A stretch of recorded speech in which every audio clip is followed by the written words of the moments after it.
Semalam anak tanya, berilah nasihat sikit ayah. Maka saya cakap, wahai anakku, berilah keutamaan kepada kedua orang ini. Nescaya kamu akan berjaya dunia dan akhirat. Orang pertama tu, kamu kena buat dia rasa kagum dengan apa tindakan kamu hari ini. Orang kedua pula, kamu kena buat dia rasa tidak menyesal dengan apa yang kamu buat hari ini. Siapa orang tu? Ibu dan ayah ke? Jawapannya,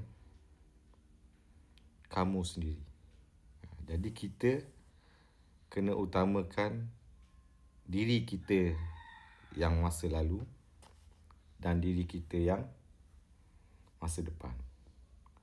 Untuk diri kita yang masa lalu, kita buatlah sesuatu yang dia rasa kagum dengan tindakan kita hari ini. Dan untuk diri kita yang masa depan, buatlah sesuatu yang dia tak rasa menyesal dengan apa yang kita buat hari ini. Belajar sesuatu. Tanjak pengantin. Dendam tak sudah, solok simbol. Woha.